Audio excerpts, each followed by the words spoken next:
Get 5 coffins ready. Hey everyone, welcome to my guide for Olorun.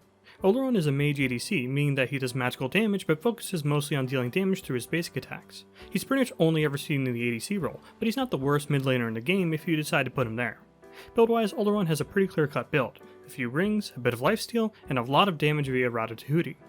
You can mix things around a little bit in terms of what you want your power items to be, as well as what order you get all these items in, but realistically there's kinda only one build for Olorun.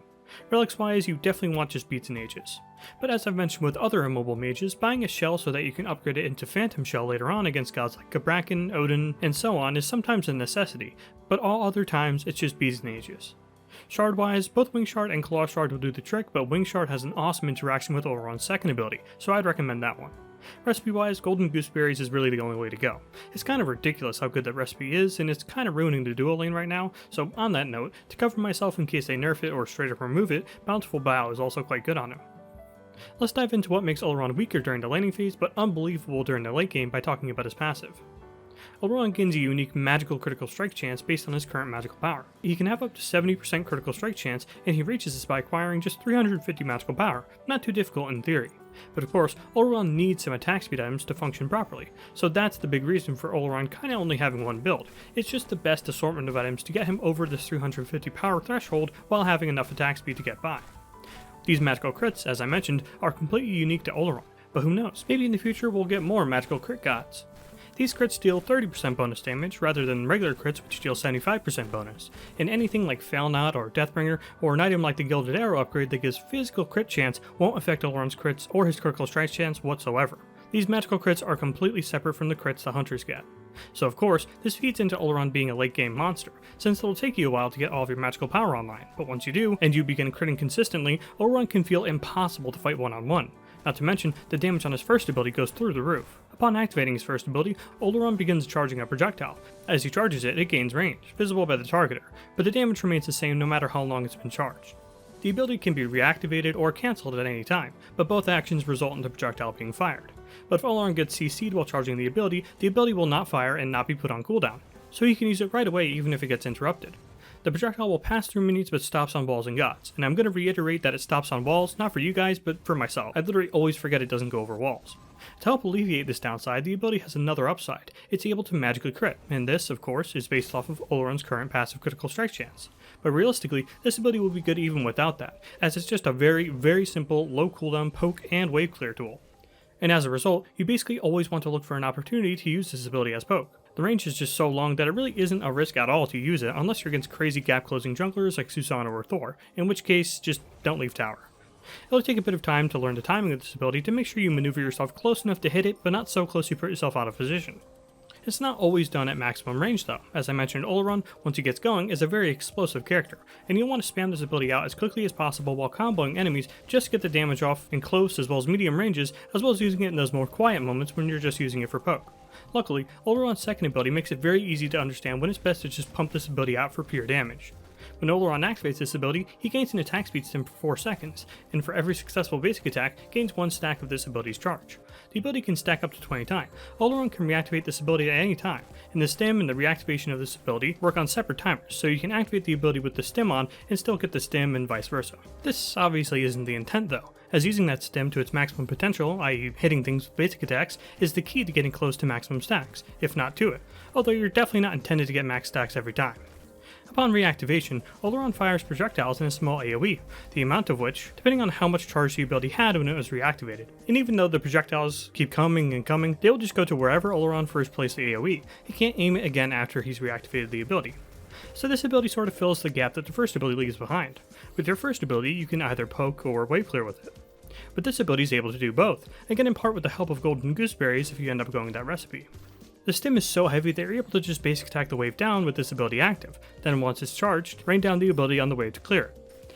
But you don't have to use it on the wave. This leaves Olorun open to a mind game where he's able to get the wave suppressed with his basic attacks, and now he's ready to either annihilate the wave with the reactivation, or punish his lane opponent for trying to clear the wave by hitting them with the reactivation of this ability. You always want to try this at least once against your lane opponent to gauge how they react. If they call you out on it and just jump on you as soon as you 2 them and not the wave, it can be big trouble for you. But if they play way too safe and let you 2 them, you can easily follow that up with your first ability for unparalleled poke, all while still being able to keep the wave at bay. Of course, you absolutely cannot do this in the early game. You need to have at least your first item built to even think about getting aggressive as Olorun, but this ability still gives you a nice line of defense in the form of a barrage of basic attacks via the attack speed stem, then a showering of projectiles right on top of yourself in case you get jumped on. But this ability pales in comparison as a defensive option when compared to Olorun's third ability. Olorun damages and knocks back any enemies in the immediate area around him. This ability does have a short windup and therefore can be interrupted, but again like his first ability, won't go on cooldown if it's interrupted. After the ability has been cast, Olorun will heal himself and any allies who were in that same AoE when the ability was first cast. So, like Aphrodite's second ability, this is the classic get off of me type of tool, and like Aphro's 2, it's extremely simple. But don't forget about that nice little heal on it. It's, of course, the de facto self-heal ability for Olorun, but in times of no combat, make sure to sustain yourself and your team. It's not something you want to take for granted. But generally, you use this ability to knock people off of you when you're getting dove, and while you're being aggressive, you want to knock people up to set them up for yourself. This of course being by either 2-3-2ing, or just 2-3-1-2ing if you're really looking to all in. Defensively, all you really need to know is how to time it against whoever's diving you. Generally, it's dependent on what type of CC they use to confirm their kills, and what sort of movement abilities they have to catch back up to you after you knock them off of yourself. Say for instance someone like an Arachne, a terrible matchup for Olorun, his best bet really is, after Arachne webs him, to wait for the Arachne to come up and even let her basic attack him several times, then activate the 3 to try and stop her stun on her second ability. Or against someone like Susanoo who has one big CC in the form of his pull but can still catch back up to you no problem. Generally in this case there's not much you can do to save yourself, but always wait to use this ability after whoever's diving you has used their best CC ability, other than in very special circumstances like Arachne where she needs to be exceptionally close to you to actually get her hard CC off. A flawed ability for self-heal then, but luckily, Olorun could use his ultimate instead to, again, either play exceptionally defensive or offensive. Olorun creates an area in front of himself. Olorun and all enemies in this area will be affected by a unique time distortion form of crowd control. This type of crowd control slows all enemies in all of their actions, including things like how fast they can basic attack and even how fast their basic attacks will travel. Their abilities and basic attacks come out slower, that's good, but keep in mind things like Cupid Ultimate, Poseidon Whirlpool, Knock Silence, basically anything that stays on the ground for a certain duration will stay on the ground for longer and therefore have more effectiveness. It's a weird give and take, but something to keep in mind against enemies who have stuff like that works over time.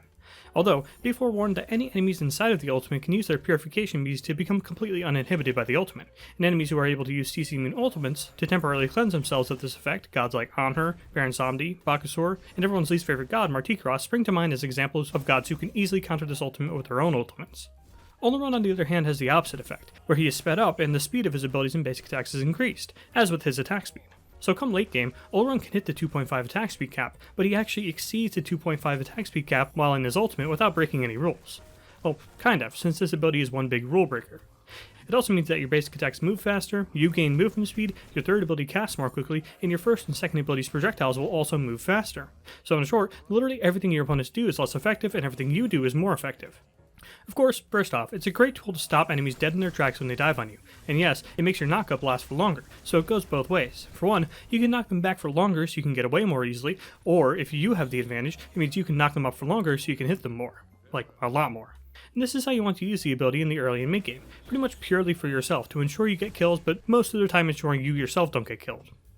Because now, well, the secret's out. Olorun has no built-in CC immunity with any of his abilities, so you have Purification Beads and this, an ability with one of the longest base cooldowns in the game as your serious defensive options. But luckily, pasting this ability over pretty much anything is a good way to save yourself and win teamfights. The duration is so exceptionally long that while you don't want to use this ability so early you end up wasting it, it's really not an ability you need to just hold in reserve just in case. You really want to use this ability as soon as you see a good option. And realistically, unless you're against a team with absurd range, you should pretty much always be using this in range to snag 1 or 2 enemies with this if not more. For the most part, luckily, it doesn't matter who you get with this ability. All that matters is you get enemies with this ability in the late game teamfights. 40% slower means they struggle to do anything no matter their role. Enemy tanks won't be able to peel or engage as easily, enemy mages and assassins can't combo as quickly, hunters can't shred through your team, and so on. Whoever you hit with this ability, it's going to be effective. What you need to do as the Olorun player is just learn the speed and size of this ability so that you're always hitting someone with the ability while not putting yourself too far out of position. And while inhibiting enemies is clearly the name of the game here, don't forget that this is go time for yourself as well. If you snag enemies in this ability, destroy them. And even if enemies are outside the ultimate, try to keep yourself inside the ultimate to maintain your absurd attack speed and movement speed, so you can just keep on shredding. Speaking of which, some combos with Olorun.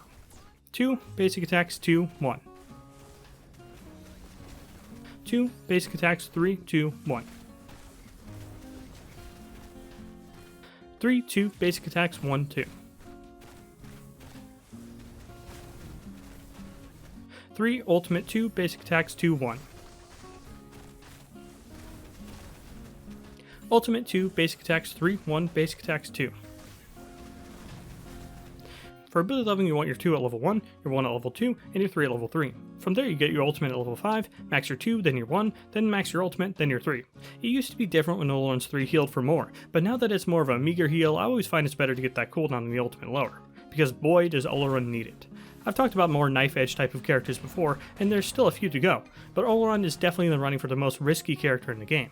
Find an Olorun without his ultimate or purification beads, and it's pretty much always a guaranteed kill. Without access to purification beads and his ultimate, Olorun has zero outplay potential and is a sitting duck. It's imperative that you watch your positioning very closely while playing Olorun, not only so that you don't die in those situations where you don't have access to beads or your ultimate, but also so that you don't have to expend those resources unnecessarily so that you can use them for your own plays. That said though, Olorun is still a very reactive character. He requires players on either team to engage and start fights for him, then he comes through with a big ultimate and ruins the entire enemy team's day. But boy, when the stars align, Olorun does more than ruin the enemy team's day. He will single-handedly make the game unplayable for the enemy team if he gets later into his build or, God forbid, gets a lead early. I mean seriously, if Olorun gets a lead, you cannot stop him unless you have hard counter tools like Odin Cage, and use it specifically on him to try and get through his wall of basic attacks without dying.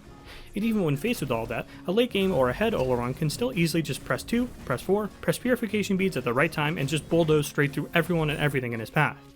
Because, if you didn't notice with this full build, he has 40% protection shred as well as a shred from demonic grip. I mean seriously, this guy does like true damage late game.